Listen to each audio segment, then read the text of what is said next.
Hey, what's up guys? This is Anthony from Anthony's Customs, and for this review we are looking at the Marvel Legends Onslaught Build-A-Figure Wave Cottonmouth, which is, surprisingly enough, and I know I shouldn't be saying this, it's a pretty good implementation of the Hyperion body mold. You guys know I hate that mold. It's not very well sculpted. It's just not the best design ever.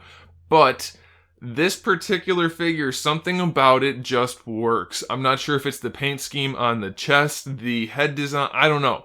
Something about it works. Now that's not to say the figure is perfect by any means, but it looks generally pretty good. It still has really thick ankles and really large feet, because most superheroes or people that are built like bodybuilders, their ankles aren't proportionately thick to the rest of their body. You just don't have any meat there, so they don't get big. But this figure has really thick ankles, so it looks a little weird, but on this guy, something about it just works. I'm not sure what it is. I really like the head sculpt, so maybe that's just pulling it all together. I don't know. It's hard to pinpoint it, but something works. So let's get into the review, and we'll see if the rest of the figure works just as well. Alright, so he stands roughly 7 inches tall, just about 7 to the top of his head, which makes him about 17.5 centimeters. So we still have the same mold, rather large Hyperion body mold, and I think that suits the character. You know what I think? I really love the head sculpt, so something about that is making me like the rest of the figure.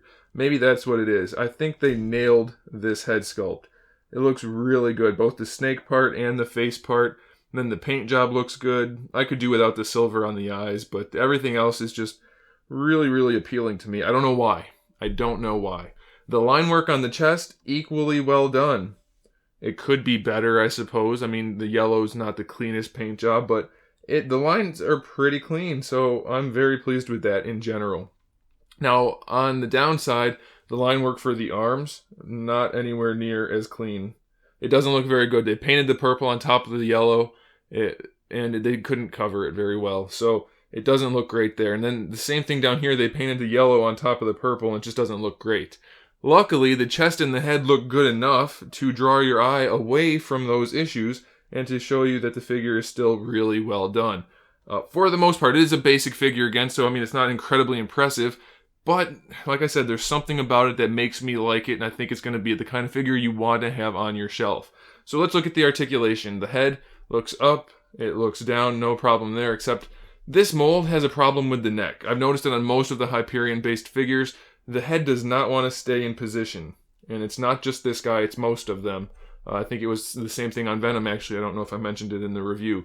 So that aside, though, you do get the head motion, so that's good. Full swivel, of course. Shoulders, no problem at all. Full range there. Bicep swivel. Double jointed elbow, pretty good range. Wrist swivel and hinge. Hinge doesn't want to go. There we go. The hinge is there, so that's good. That's fine. Ab crunch on this guy. For some reason, his is a little stiff, but we still get the full range, so if you're familiar with the Hyperion mold, you know how this figure is going to work functionally. Waist swivel, the hips no problem at all. Thigh swivel, double jointed knees, shin swivel, and then of course we have our ankle hinge, which has pretty good range, and we have our ankle rocker. So as far as articulation goes, it's fine. I mean, this guy's not bad for the articulation. It's just the weird proportions and weird sculpt on the body, but it's hidden very well on this guy. As long as you pose him at all, he's going to look pretty darn good. And even if you don't, just look at his chest and his head, and you'll be pretty happy with it. I don't know why. I'm not familiar with the character enough to like it because of that. I don't like the mold at all, but somehow, I don't know how, I like this figure. So I do recommend it, guys. Thanks for watching. Make sure you subscribe to the channel so you can see my upcoming figure reviews, custom figures, and other good stuff. And in the meantime, keep collecting.